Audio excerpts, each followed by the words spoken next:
They thought breaking you would be easy.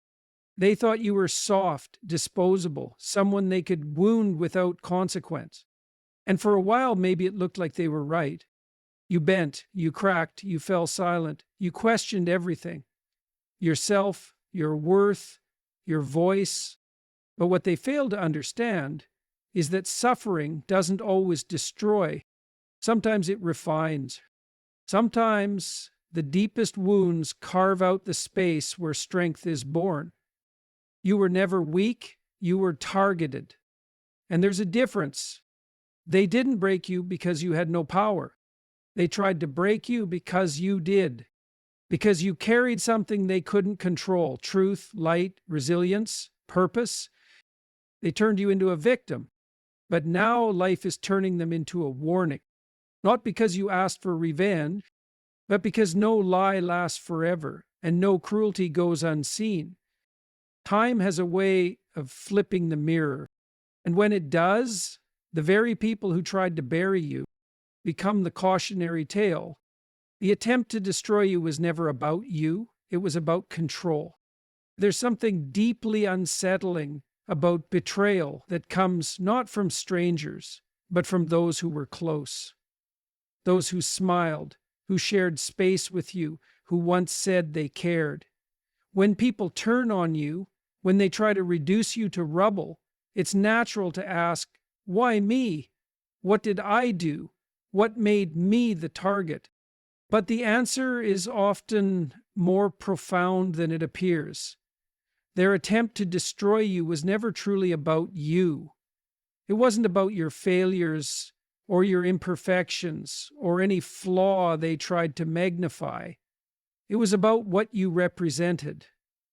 Something they couldn't dominate, something they couldn't bend to their will, and so they sought to shatter it. Control is a subtle kind of violence. It doesn't always scream, sometimes it whispers. It gaslights, it redefines your reality until you're not even sure what's real anymore. People who operate from control don't need a reason to harm, they just need the opportunity. And if you happen to be someone with inner strength, with integrity, with light that shines too brightly for their comfort, you become a threat. You become a mirror reflecting back everything they haven't dealt with inside themselves.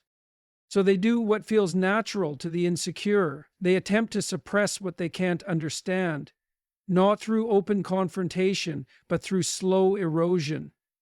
They chip away at your confidence, make you second-guess your instincts, isolate you from your own voice. They project their chaos onto you and call it your weakness. And for a while you might believe it.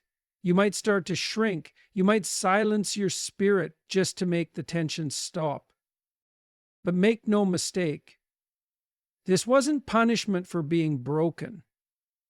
This was an attack on your potential, because you represented a freedom they've never known, the kind that doesn't beg for approval, the kind that isn't controlled by guilt, shame, or fear. You became a symbol, and still, here you are, not erased, but awakened. What they didn't anticipate is that your pain would give birth to clarity, that the pressure would forge discernment, that what they meant to use as a weapon would become your armor.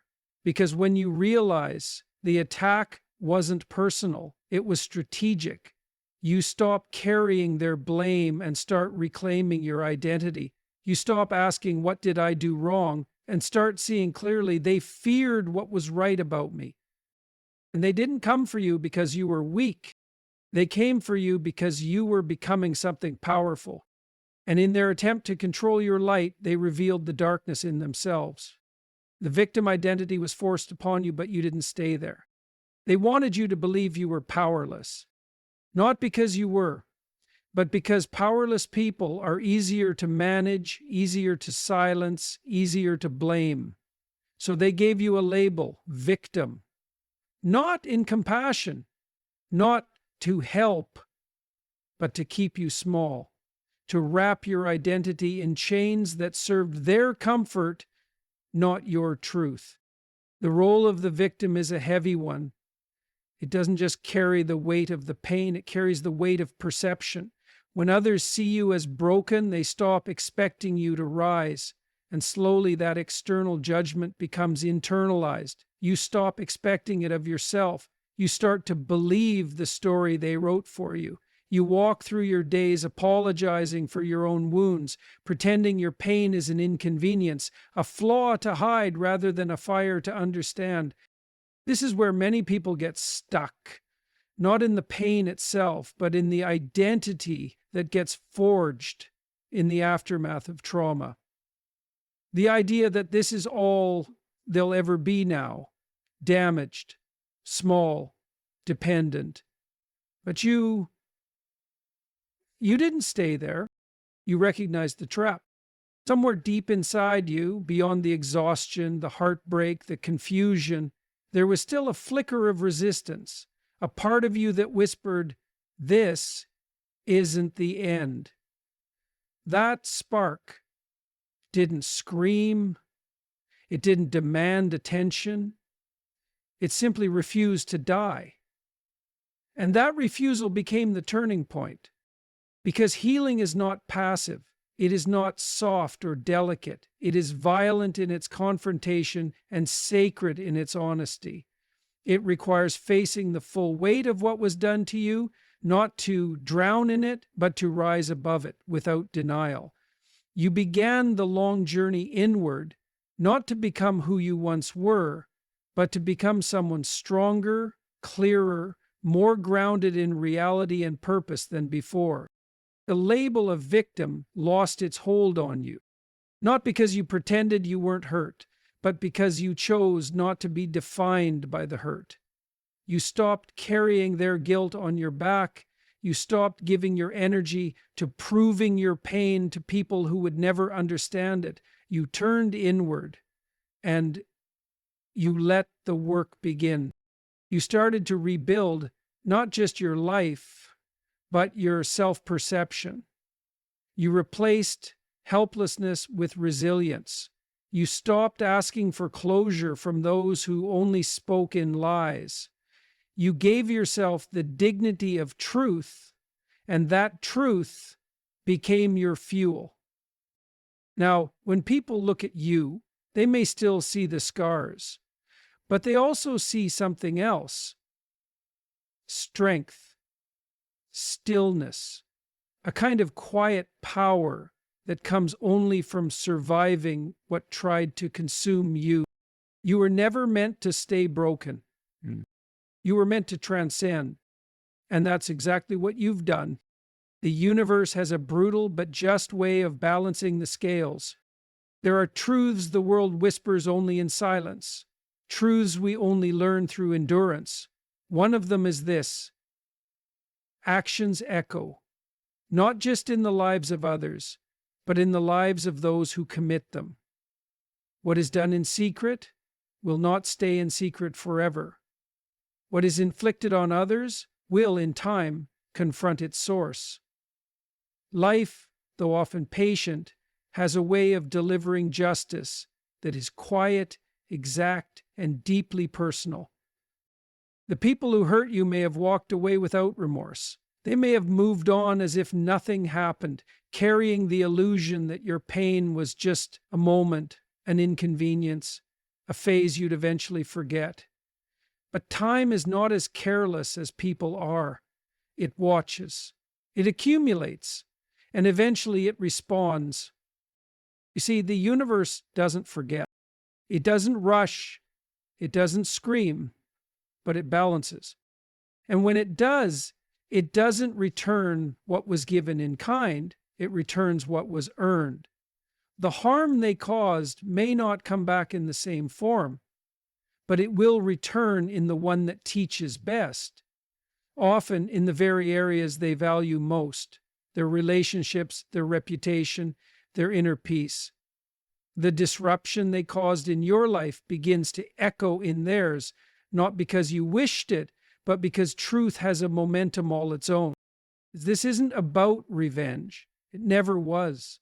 Revenge is reactive. It comes from a place of needing validation. But what life offers isn't revenge. It's revelation. It exposes. It strips away illusions. It shows a person the consequences they refused to acknowledge when they still had a chance to make it right. And what's most humbling and haunting about the universe's justice is that it rarely announces itself. It simply unfolds. Suddenly, the ones who laughed at your pain can't escape their own. The ones who dismissed your tears are drowning in emotions they don't have the tools to understand.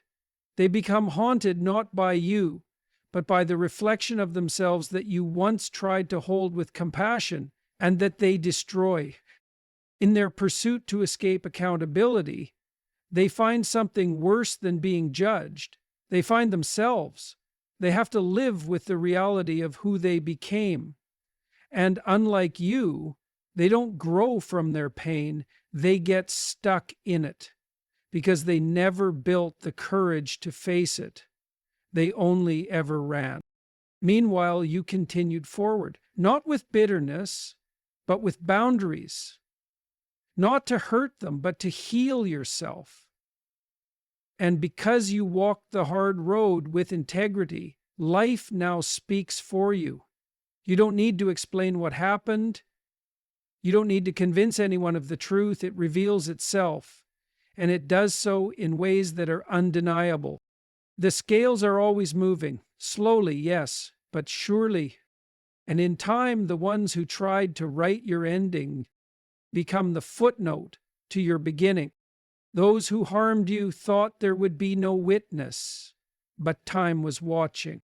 One of the most isolating experiences in life is being hurt in silence, especially when the world around you continues indifferent to your suffering.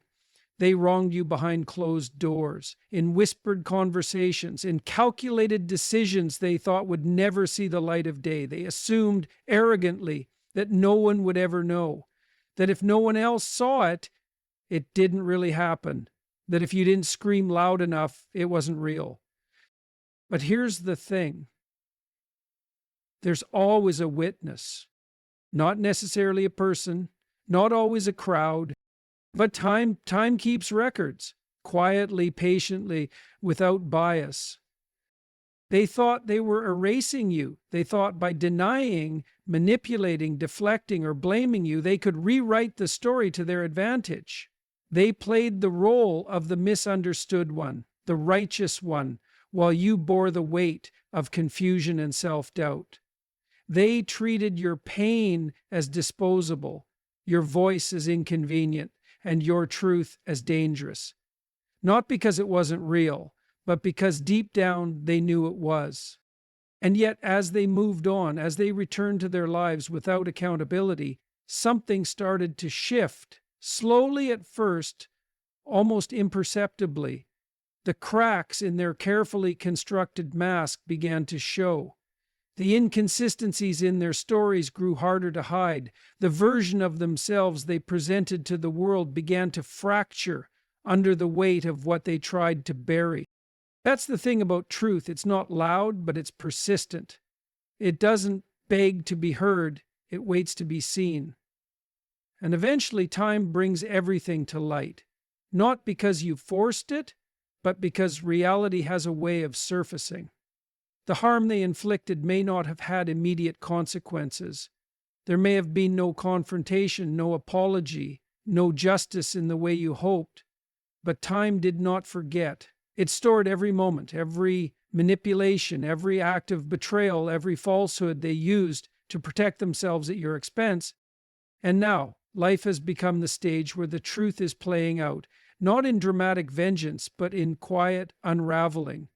The people who once believed them without question are starting to ask different ones. The people they once fooled are beginning to feel the weight of something being off. Their reputation, once carefully polished, now bears the subtle marks of unease. Their relationships begin to mirror the same dysfunction they tried to place on you. This is not coincidence, this is consequence. What they fail to realize is that even if the world didn't see the harm in real time, they did. You did. Time did.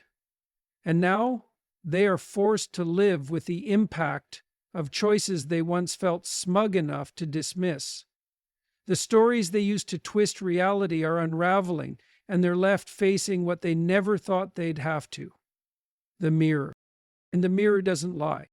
It reflects back everything they tried to avoid: the faces they hurt, the trust they broke, the peace they disrupted. They can't run from it because it's within them now. And it's not just about guilt, it's about identity. They have to live with the person they became to protect their version of the story. They have to carry that weight, not because you demanded it, but because that's how life works. You, on the other hand, walked a different path. You endured. You carried your pain in silence, but you also carried it with integrity. You didn't retaliate with cruelty, even when it would have been easy. You chose growth over vengeance, healing over hostility. And because of that, you didn't just survive the experience, you outgrew it. You no longer need the world to validate your truth, because the truth has started speaking for itself. The time that once felt like an enemy, the space where nothing made sense, where justice felt delayed, where healing seemed impossible, has now become your witness. And in that space, the silence that once hurt you now protects you. You don't need to shout. You don't need to prove. Time is doing the work for you. And life is writing a justice that no one can erase. Your healing is their mirror, and mirrors don't lie. Healing is not something loud. It doesn't arrive with fanfare or demand applause. It unfolds in the quiet. In the way you begin to breathe deeper, trust yourself again, speak more slowly, feel your own thoughts without fear. But for those who hurt you, your healing is not a quiet thing. To them it is deafening, uncomfortable, threatening, because it reflects what they tried to destroy and failed. When someone harms you, they often convince themselves that you will never rise from it, that you will stay beneath the weight they placed on you, that the damage will define you, and in doing so, absolve them. That was their illusion of power, the belief that they had the final say on who you would become. But when you begin to heal, truly heal, you shatter that illusion. Not with revenge, not with rage, but with your restoration. You start doing the work they were never brave enough to do. You confront the mess, the heartbreak, the grief, the confusion. You wrestle with the hard questions and refuse to lie to yourself anymore. That process isn't easy. It's brutal, raw, deeply humbling. But it's also liberating, because what emerges on the other side is someone whole, someone real, someone they no longer recognize, not because you've changed into someone else, but because you've returned to who you truly were before their destruction took hold. And that becomes a mirror, not a mirror made of glass, but of presence, of clarity, of resilience. Every time they see you standing in your truth without needing to defend it, they're forced to see themselves, and not the version they project to others, but the one they've been running from. The one you once tried to reach in love, but they chose to abandon. Your strength becomes a silent revelation, your peace an indictment of their chaos, your growth a reflection of their refusal to grow, and the discomfort they feel isn't caused by you, it's caused by the gap between who they pretended to be and who they actually are. Because healing is not just a process of feeling better, it is a declaration, a statement to the universe that says, I will no longer carry what was never mine. It's letting go of their shame, their guilt, their denial, not because you excuse them, but because you refuse to be their container anymore. But here's the paradox. The more you heal, the less you need to be seen. And yet, the more visible you become, not because you speak louder, but because you embody truth. You radiate something different, and people feel it, including the ones who hurt you. They may never admit it. They may never say your name in the same breath as the word regret, but you will know, not by their words, but by the way they flinch at your presence, by the way they avoid eye contact, by the silence that used to comfort them now becoming unbearable. You will sense the tension, the unraveling, the subtle recognition in their eyes. They see the mirror and they can't stand what's in it. And that's when you realize something profound. You never had to make them pay. Life is doing that, moment by moment, not with punishment, but with truth. They are now surrounded by the very reflection they tried to run from. And you are free, not because they gave you closure, but because you gave yourself permission to move on. You stopped waiting for justice to come from their apology and found justice in your wholeness. You became the kind of person they can never touch again. Not because you're guarded, but because you're grounded. And in the end, that's the ultimate reckoning. You became their mirror, and mirrors don't lie.